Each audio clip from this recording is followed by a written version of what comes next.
الحمد لله الحمد لله الذي خلق السماوات والأرض وجعل الظلمات والنور. نحمد الله ونستعينه ونستغفره ونستهديه ونؤمن به ونتوكل عليه ونعوذ بالله من شرور أنفسنا ومن سيئات أعمالنا. من يهده الله فلا مضل له ومن يضلل فلا هادي له. وأشهد أن لا إله إلا الله وحده لا شريك له وأشهد أن محمدا عبده ورسوله الذي بلغ الرسالة وأدى الأمانة ونصح على هذه الأمة وجاهد في الله حق جهاده حتى أتانا اليقين. اللهم صل على محمد وعلى آل محمد كما صليت على إبراهيم وعلى آل إبراهيم وبارك على محمد وعلى آل محمد كما باركت على إبراهيم وعلى آل إبراهيم في العالمين إنك حميد مجيد. أيها الإخوان والأخوات، أوصيكم ونفسي أولا بتقوى الله. إن أريد إلا الإصلاح ما استطعت وما توفيقي إلا بالله عليه توكلت وإليه أنيب. سبحانك اللهم لا علم لنا إلا ما علمتنا إنك أنت العليم الحكيم. أعوذ بالله من الشيطان الرجيم. بسم الله الرحمن الرحيم. خلق الله السماوات والأرض بالحق إن في ذلك لآية للمؤمنين. اتل ما أوحي إليك من الكتاب وأقم الصلاة إن الصلاة تنهى عن الفحشاء والمنكر ولذكر الله أكبر والله يعلم ما تصنعون. صدق الله العلي العظيم.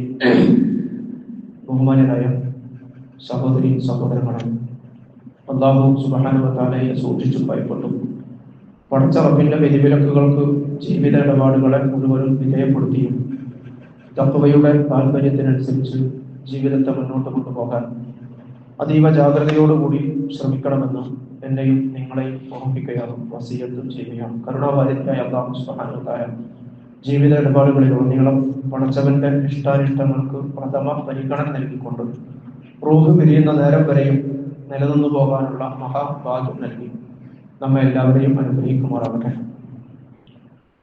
അല്ലാഹു സുബ്ഹാനഹു വ തആല നമ്മെ സൃഷ്ടിക്കുകയും നമുക്ക് ജീവിക്കാൻ ആവശ്യമായ സൗകര്യങ്ങൾ നൽകുകയും ജീവൻ നിലനിർത്താൻ ആവശ്യമായ വായുവും വെള്ളവും വെളിച്ചവും മറ്റെല്ലാ സൗകര്യങ്ങളും സംവിധാനിക്കുകയും ചെയ്തു എന്നത് നമുക്ക് അല്ലാഹു നൽകിയ വലിയ അനുഗ്രഹമാണ്. ജീവനും ജീവിതവും ജീവിത സൗകര്യങ്ങളും മാത്രമല്ല, ഈ ജീവിതത്തെ എങ്ങനെയാണ് മുന്നോട്ട് കൊണ്ടുപോകേണ്ടത് എന്നതിനെ സംബന്ധിച്ച വളരെ കൃത്യമായ മാർഗദർശനവും ഗൈഡ് ലൈൻസും അല്ലാഹു സുബ്ഹാനഹു വ തആല നൽകി എന്നതാണ് നമുക്ക് നൽകപ്പെട്ട അനുഗ്രഹങ്ങളിൽ ഏറ്റവും പ്രധാനമായിട്ടുള്ളത്.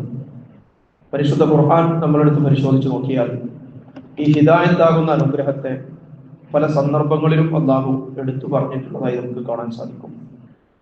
അർ-റഹ്മാൻ അല്ലമൽ ഖുർആൻ ഖലഖൽ ഇൻസാന അല്ലമഹുൽ ബയാൻ. ഒരു അധ്യായത്തിന്റെ ആരംഭം ഖുർആനിൽ അങ്ങനെയാണ് സൂറത്തുർ റഹ്മാൻ ആരംഭിക്കുന്നത്. എന്ന് പറഞ്ഞാൽ പടച്ചവന്റെ വിശേഷണങ്ങളിൽ ഏറ്റവും നന്നായി മുഴച്ചു നിൽക്കുന്ന അർ-റഹ്മാൻ അഥവാ പരമകാരുണ്യവാൻ എന്ന് പറഞ്ഞിട്ട് ആ കാരുണ്യത്തിന്റെ ഉദാഹരണമായി അതിന്റെ അടയാളമായി കൊണ്ട് അല്ലാഹു പറയുന്നത് അല്ലമൽ ഖുർആൻ, ഖുർആൻ പഠിപ്പിച്ചവൻ എന്ന കാര്യമാണ്. അപ്പോൾ മനുഷ്യനെ സൃഷ്ടിച്ചു എന്നതും മനുഷ്യന് സംസാരിക്കാനുള്ള ശേഷി നൽകി എന്നതും അല്ലമഹുൽ ബയാൻ, മനുഷ്യന് സംസാരിക്കാനുള്ള ശേഷി നൽകി എന്നതുമൊക്കെ ഒരു അനുഗ്രഹമായി തീരുന്നത് യഥാർത്ഥത്തിൽ പരിശുദ്ധ ഖുർആൻ നമുക്ക് ലഭ്യമായി എന്നതിലാണ്. അപ്പോൾ ജീവനും ജീവിതവും ജീവിത സൗകര്യങ്ങളും എങ്ങനെ ഉപയോഗപ്പെടുത്തണമെന്നും അള്ളാഹ് നൽകിയ അനുഗ്രഹങ്ങൾക്കൊക്കെ എങ്ങനെ റബ്ബിനോട് നന്ദി കാണിക്കണമെന്നും നമുക്ക് അറിവ് നൽകിയ പരിശുദ്ധ ഖുർആൻ വഴി അള്ളാഹു നമ്മോട് ചെയ്തത് വലിയ അനുഗ്രഹമാണ്. പ്രിയമുള്ളവരെ, അങ്ങനെ വിലയിരുത്തുമ്പോഴാണ് അള്ളാഹു പരിശുദ്ധ ഖുർആനിലൂടെ നമുക്ക് നിശ്ചയിച്ചു തന്നിട്ടുള്ള ഓരോ ഇബാദത്തുകളും അള്ളാഹുവിന്റെ ഭാഗത്തു നിന്നുള്ള വലിയ ദാനവും കാരുണ്യമായി നമുക്ക് മനസ്സിലാവുക. നമസ്കാരമായാലും സക്കാത്തായാലും നോമ്പായാലും ഹജ്ജായാലും റബ്ബ് സുബ്ഹാനഹു വ തആല നിർബന്ധമായ കർമ്മങ്ങൾ, പടച്ചവൻ നമുക്ക് ഈ നിശ്ചയിച്ചു തന്ന ഈ ആരാധനകൾ കേവലം നിർബന്ധമായ അനുഷ്ഠാന കർമ്മങ്ങൾ മാത്രമല്ല, മറിച്ച് അള്ളാഹു നമ്മോട് കാണിച്ച കാരുണ്യത്തിന്റെ കൂടി ഫലമാണ് എന്ന് നമ്മൾ മനസ്സിലാക്കണം. എന്തുകൊണ്ടെന്നാൽ റബ്ബ് സുബ്ഹാനഹു വ തആല നൽകിയ അനുഗ്രഹങ്ങൾക്ക് എങ്ങനെ നന്ദി കാണിച്ചുകൊണ്ട് ജീവിക്കണമെന്ന് അല്ലാഹ് തന്നെ നമുക്ക് പഠിപ്പിച്ചു തരികയും അതുവഴി നമുക്ക് എത്തിച്ചേരാനുള്ള സ്വർഗത്തിലേക്കുള്ള വഴി അള്ളാഹു എളുപ്പമാക്കി തരികയും സുഗമമാക്കി തരികയും ചെയ്തിരിക്കുകയാണ് സംഭവിച്ചത്. ഈ നിർബന്ധമായ ആരാധനാ കർമ്മങ്ങളിൽ ഏറ്റവും പ്രധാനപ്പെട്ട അള്ളാഹുവിന്റെ വരദാനമാണ് നമസ്കാരം എന്ന് നമുക്കറിയാവുന്നതാണ്.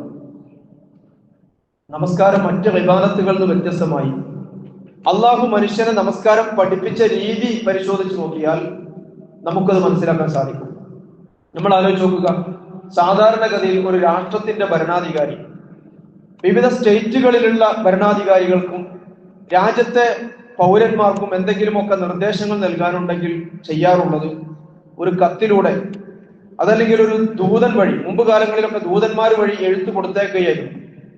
അങ്ങനെ നിർദ്ദേശങ്ങൾ നൽകുകയാണ്. പുതിയ കാലത്ത് ഒരു ഇമെയിൽ അയക്കുക, അല്ലെങ്കിൽ ചീഫ് സെക്രട്ടറിക്ക്, അല്ലെങ്കിൽ ഗവർണറുടെ ഓഫീസിലേക്ക്, അല്ലെങ്കിൽ മുഖ്യമന്ത്രിമാർക്ക്. ഇങ്ങനെയാണ് സാധാരണഗതിയിൽ കേന്ദ്ര ഭരണകൂടങ്ങൾക്ക്, ഒരു രാഷ്ട്രത്തിന്റെ ഭരണാധികാരിക്ക് വിവിധ സ്റ്റേറ്റുകളിലെ ഭരണകൂടങ്ങളോട് അല്ലെങ്കിൽ ജനങ്ങളോട് എന്തെങ്കിലും ഒരു കാര്യം അറിയിക്കാനുണ്ടെങ്കിൽ സാധാരണഗതിയിൽ ചെയ്യുക.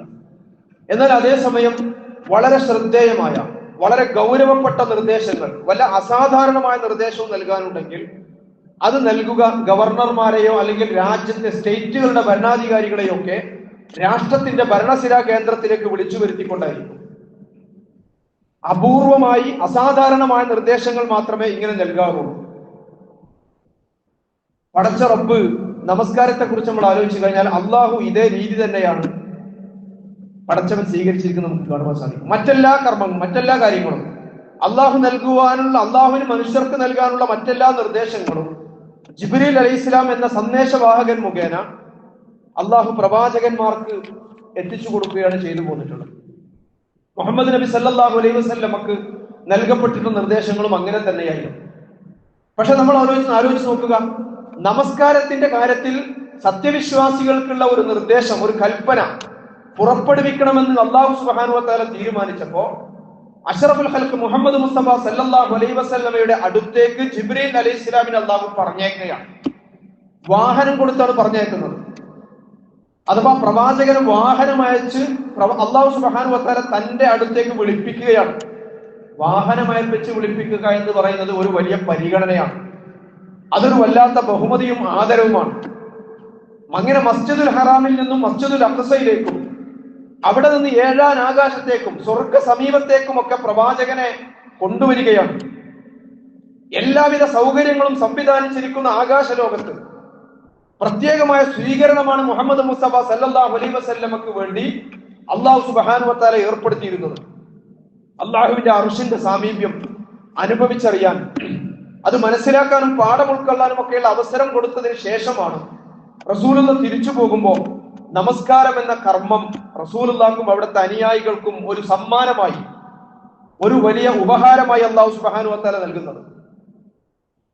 നമസ്കാരത്തെ എത്ര പ്രാധാന്യത്തോടു കൂടിയാണ് അള്ളാഹു കണക്കാക്കിയിട്ടുള്ളത് എന്നത് ഈ ഒരൊറ്റ സംഭവത്തിൽ നിന്ന് നമുക്ക് മനസ്സിലാക്കാൻ സാധിക്കും. 5 നേരം മാത്രമാണല്ലോ അത് നിർവഹിക്കേണ്ടത്.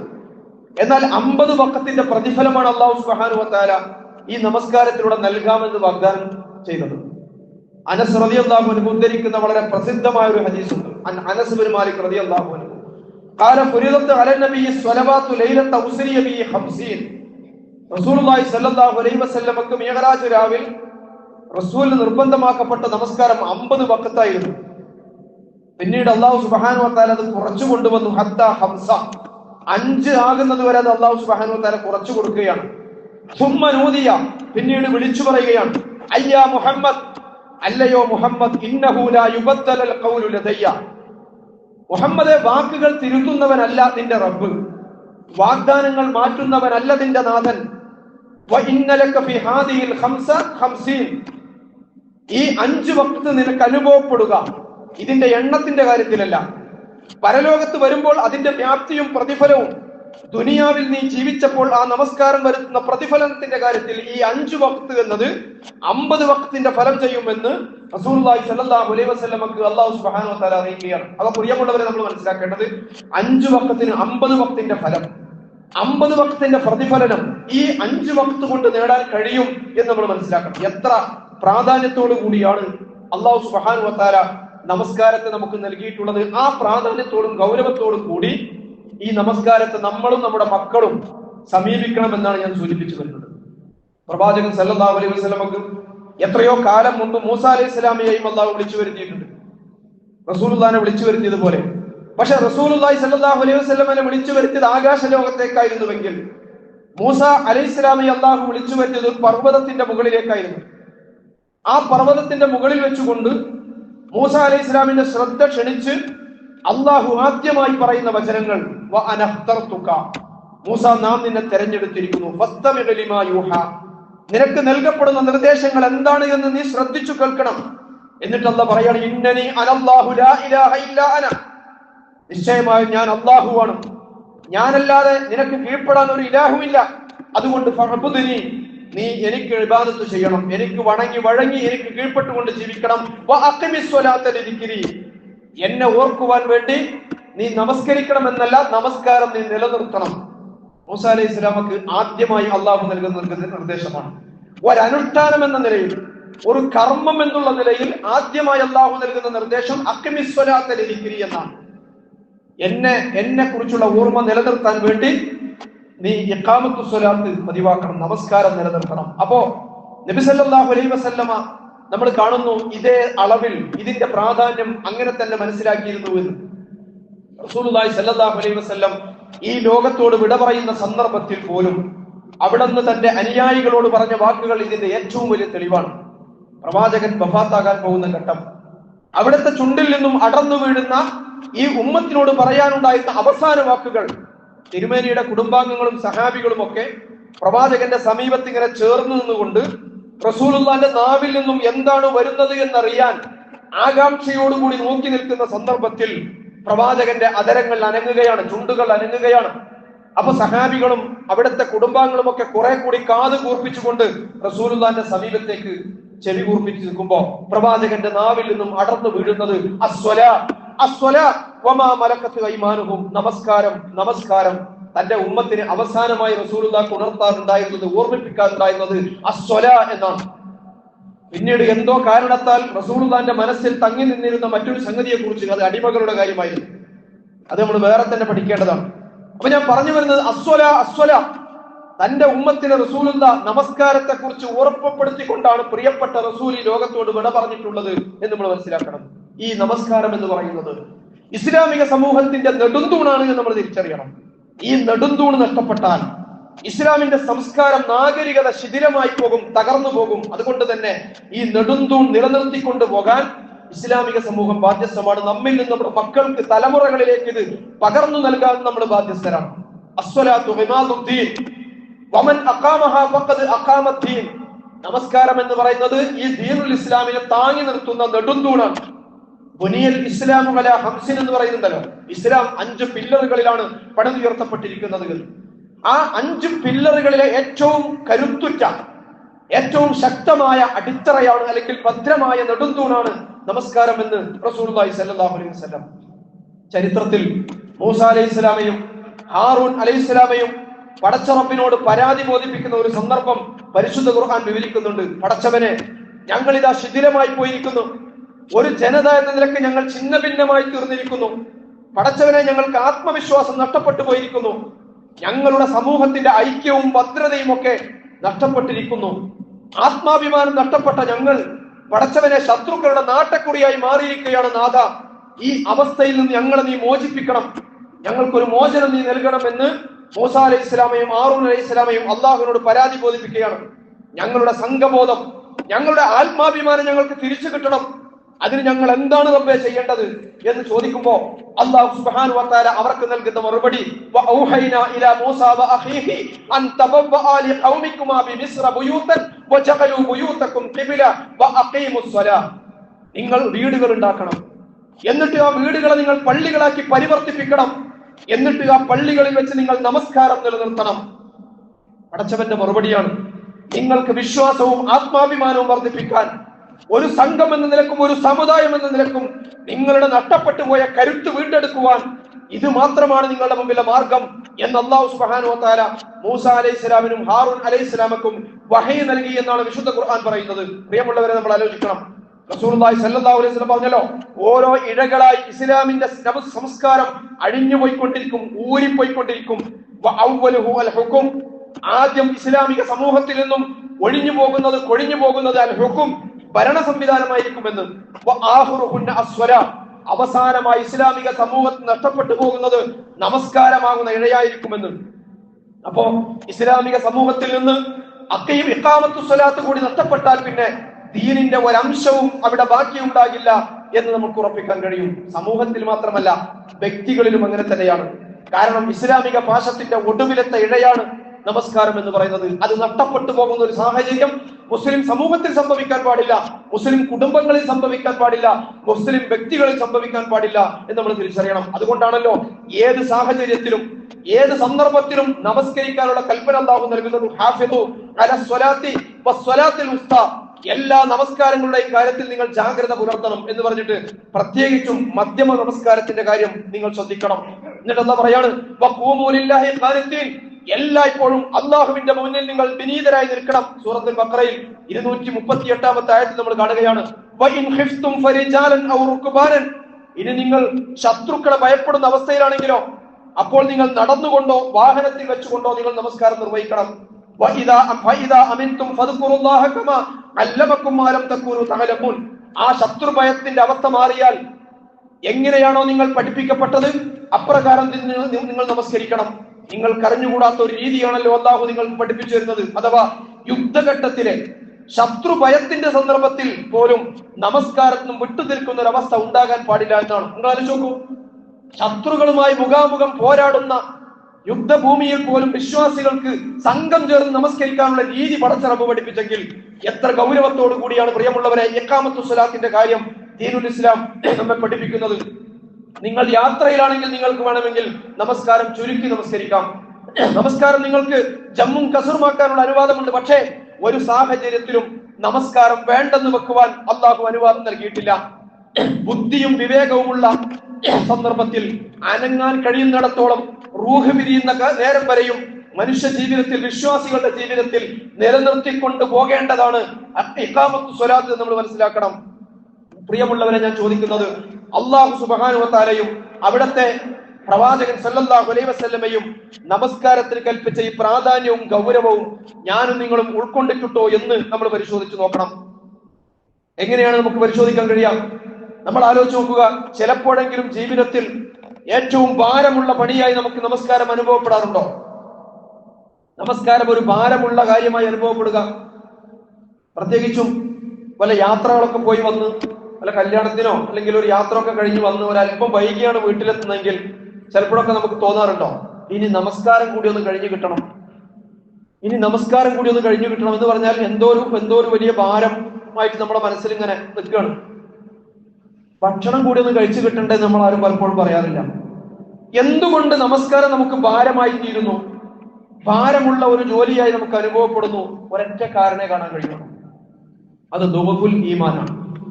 അത് ഈമാനിന്റെ ദൗർബല്യമാണ്. മറ്റൊരു കാരണം നമ്മൾ അന്വേഷിക്കേണ്ടതില്ല.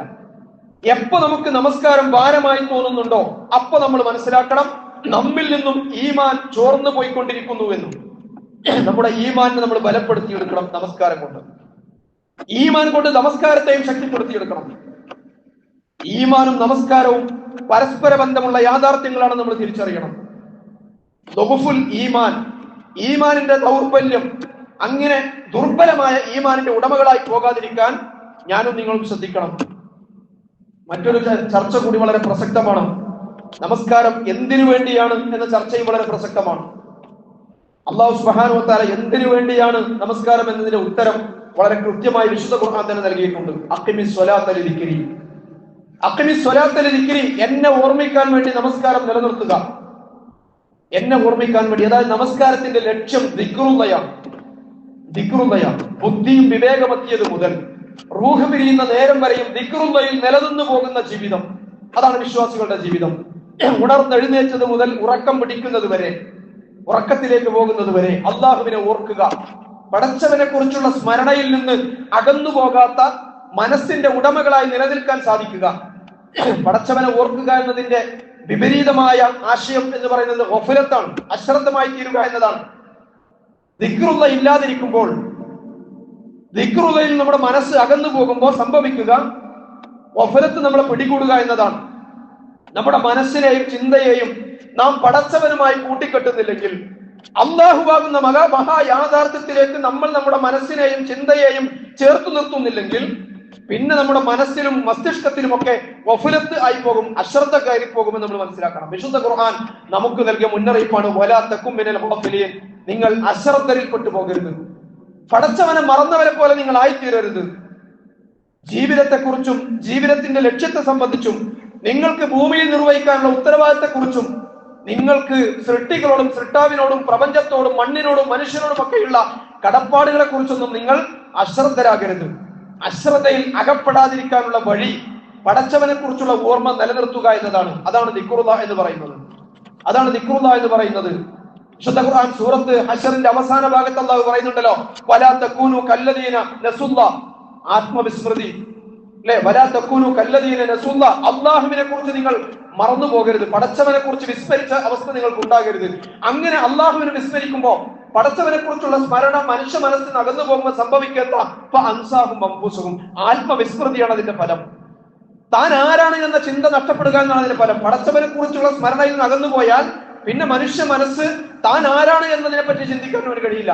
തന്റെ ജീവിതം ആര് തന്നതാണ്, എന്തിനു വേണ്ടിയാണ് ഈ ജീവിതം, എന്താണ് ജീവിതം കൊണ്ട് നേടാനുള്ളത് എന്നതിനെ രീതിയിൽ സ്വന്തത്തെ കുറിച്ച് മറന്നു പോകുന്ന അവസ്ഥയിലേക്കാണ് പടച്ചവനെ കുറിച്ചുള്ള സ്മരണയിൽ നിന്നും അകന്നു പോകുമ്പോൾ സംഭവിക്കുക എന്ന് വിശുദ്ധ ഖുർആൻ തന്നെ മുന്നറിയിപ്പ് നൽകുകയാണ്. അപ്പൊ പ്രിയമുള്ളവരെ, ആ അർത്ഥത്തിൽ ദിക്റുള്ളയിൽ നമ്മുടെ നിലനിന്നു പോവുക, ദിക്റുള്ളയാണ് നമസ്കാരത്തിന്റെ ലക്ഷ്യമായി പഠിപ്പിക്കുന്നത്. ഈ ലക്ഷ്യം അഥവാ അള്ളാഹുവിനെ കുറിച്ചുള്ള സ്മരണ നമ്മുടെ മനസ്സിൽ, നമ്മുടെ മസ്തിഷ്കത്തിൽ, ജീവിതത്തിലുടനീളം നിലനിർത്തിക്കൊണ്ടു പോകുക എന്ന് പറയുമ്പോൾ അതിന്റെ പ്രതിഫലനം നമ്മുടെ ജീവിതത്തിൽ ഉണ്ടാകണം. ദിക്റുള്ള നമ്മുടെ നമസ്കാരത്തിന്റെ ലക്ഷ്യം ദിക്റുള്ളയാണെങ്കിൽ നമസ്കാരം കൊണ്ട് ദിക്റുള്ള ഉണ്ടായിത്തീരുന്നുണ്ടോ എന്ന് കൂടെ ഇവിടെ പരിശോധിക്കണല്ലോ. നമസ്കാരം കൊണ്ട് അള്ളാഹുവിനെ കുറിച്ചുള്ള സ്മരണ, പടച്ചവനെ കുറിച്ചുള്ള വിചാരം, അള്ളാഹു നമ്മളെ നിരീക്ഷിക്കുന്നുണ്ടെന്ന ബോധം, പടച്ചവന്റെ കൺവട്ടത്തിൽ നിന്ന് അകന്നു നിൽക്കുന്ന ഒരു നിമിഷവും നമ്മുടെ ജീവിതത്തിൽ ഇല്ലെന്ന വിചാരം, അത് പകലെന്നോ രാത്രിയെന്നോ സമൂഹ മധ്യത്തിലെന്നോ ഏകാന്തയിലെന്നോ വ്യത്യാസമില്ലാതെ പടച്ചവന്റെ കൺമുന്നിലാണ് താനെന്ന ബോധം നേടിയെടുക്കാൻ നമ്മുടെ ജീവിതത്തിൽ സാധിക്കുന്നുണ്ടോ നമ്മൾ ചിന്തിക്കുക. അങ്ങനെ ഇല്ലെങ്കിൽ പിന്നെ നമസ്കാരം ഫലശൂന്യമായി തീരും. അള്ളാഹു നമ്മെ നിരീക്ഷിക്കുന്നുണ്ട ബോധമാണല്ലോ, പടച്ചവന്റെ മുമ്പിൽ ചെന്നു നിൽക്കേണ്ട വിചാരമാണല്ലോ അരുതായ്മകളിൽ നമ്മൾ അകറ്റുന്നത്, വേണ്ടാത്തരങ്ങളിൽ നമ്മൾ പിന്തിരിപ്പിക്കുന്നത്, തെറ്റുകുറ്റങ്ങളിൽ അകപ്പെടുന്ന നമ്മളെ രക്ഷപ്പെടുന്നത്. ഈ ബോധം മനുഷ്യനില്ലെങ്കിലോ പടച്ചവനെ കുറിച്ച് മനസ്സിലാക്കേണ്ട വിധം മനസ്സിലാക്കുക. ഒമാ ഖദറുല്ലാഹ ഹഖ ഖദരി എന്ന് പറഞ്ഞ സ്വഭാവം ഉണ്ടല്ലോ, അള്ളാന്റെ മഹത്വം മനസ്സിലാക്കേണ്ട വിധം മനസ്സിലാക്കിയില്ല എന്ന്. അപ്പൊ പടച്ചവനെ അറിയേണ്ട വിധം അറിയുകയും അള്ളാഹുവിന്റെ അധികാരാവകാശങ്ങളെ കുറിച്ച് ശരിയായ വിചാരം ഉണ്ടാവുകയും ആ വിചാരം മനുഷ്യനെ അള്ളാഹുവിന് ഇഷ്ടമില്ലാത്തത് ചെയ്യുന്നതിൽ നിന്നും പിന്തിരിപ്പിക്കുകയും പടച്ചവന് ഇഷ്ടമുള്ളത് ചെയ്യാൻ പ്രേരിപ്പിക്കുകയും ചെയ്യുന്ന ഒരവസ്ഥ നമ്മുടെ ജീവിതത്തിൽ ഉണ്ടോ? അതില്ലെങ്കിൽ അള്ളാഹുവിന്റെ ഖുർആൻ തന്നെ പറഞ്ഞല്ലോ, ഞാൻ ഓതിവെച്ച ഈ മുഖദ്ദിമയിൽ ഓതിവെച്ച ആയത്തിൽ, ഇന്ന സ്വലാത്ത തൻഹാ അനിൽ ഫഹ്ശാഇ വൽ മുൻകർ, നിശ്ചയമായും നമസ്കാരം നീചവും നിഷിദ്ധവുമായ, മ്ലേച്ഛവും നിഷിദ്ധവുമായ കാര്യങ്ങളിൽ നിന്നും മനുഷ്യനെ തടയും എന്ന ആ ഒരു ആശയമുണ്ടല്ലോ. അതിന്റെ ഗുണം നമുക്ക് ലഭിക്കുന്നത് ദിക്റുള്ള എന്ന് പറയുന്ന ലക്ഷ്യം നമസ്കാരം കൊണ്ട് ഉണ്ടാകുമ്പോൾ മാത്രമാണ്. അതല്ലാതെ അലക്ഷ്യമായ അശ്രദ്ധമായ ജീവിതത്തിൽ നിന്ന് നമ്മെ രക്ഷപ്പെടുത്താൻ കേവലമായ നമസ്കാരം കൊണ്ട് സാധ്യമാവുകയില്ല. ദിക്റുള്ളയിൽ അധിഷ്ഠിതമായ നമസ്കാരം നിലനിർത്തുവാൻ വേണ്ടിയാണ് നമ്മൾ പരിശ്രമിക്കേണ്ടത്. അങ്ങനെ നമ്മുടെ നമസ്കാരം അരുതായ്മകളിൽ നമ്മെ അകറ്റാൻ പര്യാപ്തമാക്കുന്നില്ലെങ്കിൽ റസൂലുള്ളാഹി സ്വല്ലല്ലാഹു അലൈഹി വസല്ലം പറയുന്നുണ്ടല്ലോ, മല്ലം തൻഹിഹി സ്വലാത്തുഹു അനിൽ ഫഹ്ശാഇ വൽ മുൻകർ ഫലാ സ്വലാത്ത ലഹു, ആരുടെയെങ്കിലും നമസ്കാരം അരുതായ്മകളിൽ നിന്ന്, തെറ്റുകളിൽ നിന്ന്, മുൻകറുകളിൽ നിന്ന്, ഫഹ്ശാവുകളിൽ നിന്ന്, നീചവും നികൃഷ്ടവുമായ വൃത്തികേടുകളിൽ നിന്ന് ഒരു മനുഷ്യനെ തടയുന്നില്ലെങ്കിൽ ഫലാ സ്വലാത്തല, അവന് പിന്നെ നമസ്കാരം കൊണ്ടൊരു പ്രയോജനവുമില്ല എന്ന്, അവന് പിന്നെ നമസ്കാരം കൊണ്ടൊരു ഗുണവുമില്ല എന്ന്. അപ്പൊ നമസ്കാരം നമുക്ക് ഫലപ്രദമാകണം, നമ്മുടെ ജീവിതത്തെ ഗുണപരമായി സ്വാധീനിക്കുന്ന നമസ്കാരമായി മാറണം.